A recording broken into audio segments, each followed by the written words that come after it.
The Galactic Council's emergency session had been called to order with unprecedented urgency. Representatives from 47 species sat in their environmental suits, their various breathing apparatus and radiation shielding, making the Great Chamber look more like a hazmat convention than a diplomatic assembly. Commander Zixtal of the Dribtaean Empire adjusted his triple-layered protective suit, the radiation counter on his wrist clicking ominously as he reviewed the datapad.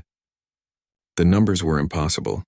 No sentient species could survive on a planet with such radiation levels, let alone thrive. The preliminary scans must be wrong, chittered Vexina through her suit's translator. The arthropod ambassador's 6 eyes were barely visible through the thick protective visor. No civilization could develop under such conditions.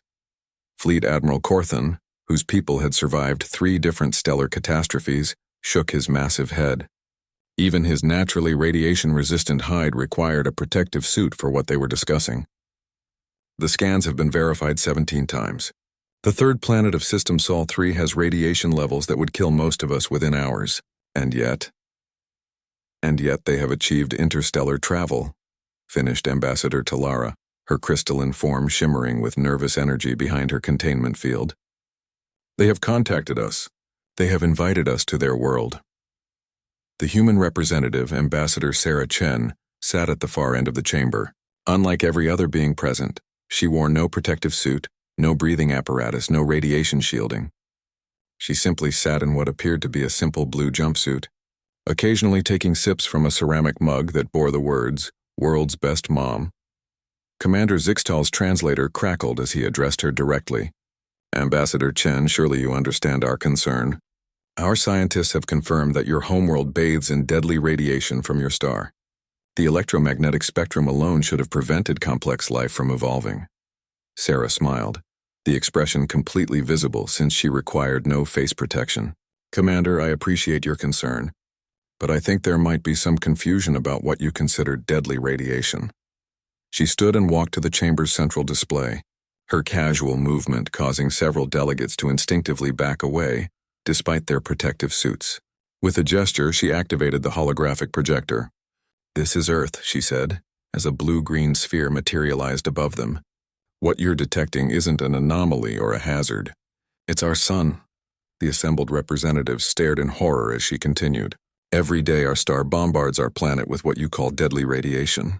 Ultraviolet rays, cosmic radiation, electromagnetic pulses. What you consider a catastrophic hazmat situation, we call a nice sunny day." Vexina's clicking intensified. "But how do you survive? How did your species not die out in the first generation?" "We adapted," Sarah said simply. "Our skin produces melanin to protect us. Our cells have redundant DNA repair mechanisms. Our immune systems learn to handle the constant genetic damage and repair it faster than it accumulates. What kills you in hours we've been living with for millions of years." She touched the display and the image zoomed in on a beach scene. Humans of various ages were lying on sand, their skin exposed directly to the burning radiation of their star. Some were reading books. Children were building sandcastles. A few were actually sleeping. "This footage was taken yesterday at Miami Beach," Sarah continued. "Those people are voluntarily exposing themselves to radiation levels that would require your species to wear full protective suits. They call it getting a tan." The chamber fell into stunned silence. The only sound was the collective clicking of radiation detectors and the hum of life support systems. Commander Zixtal's voice was barely a whisper. "Your people sunbathe in lethal radiation. For recreation, some of us even pay extra for it," Sarah confirmed with a chuckle. "Tanning salons are quite popular. We created artificial sources of UV radiation because sometimes our natural Death Star isn't quite deadly enough." Fleet Admiral Corthan leaned forward, his voice filled with awe and terror. "Ambassador Chen, are you saying that your species evolved to thrive in conditions that would be considered a weapon of mass destruction by the rest of the galaxy?" "I wouldn't say we thrive exactly," Sarah replied thoughtfully, "though I suppose my grandmother did live to 103, and she spent every summer of her life gardening under direct solar radiation without any protection whatsoever." She returned to her seat and took another sip from her mug. "Look, I understand this is concerning, but from our perspective, the galaxy seems surprisingly fragile. We've been wondering how you all managed to develop space travel when you can't even handle a little starlight." Ambassador Talara's crystalline form pulsed with nervous energy. A little starlight? Your star's output would sterilize most inhabited worlds. Really? Sarah looked genuinely surprised. Huh. That explains why you all wear those suits. I was starting to think it was some sort of fashion statement. The human reached into her pocket and pulled out a small device. The assembled delegates tensed, expecting some sort of weapon. Instead, she held up what appeared to be a simple communications tablet. I'm getting a message from Earth, she announced.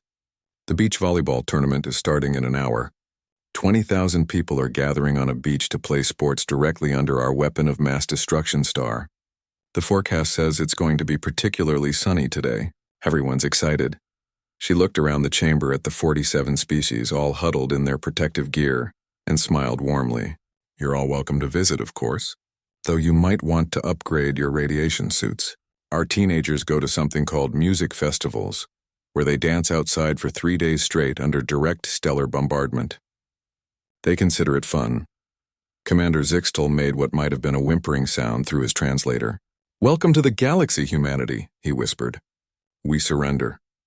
Sarah Chen laughed, the sound echoing through the chamber like the call of an apex predator that had just realized it was surrounded by prey. Oh, we haven't even told you about Australian beaches yet.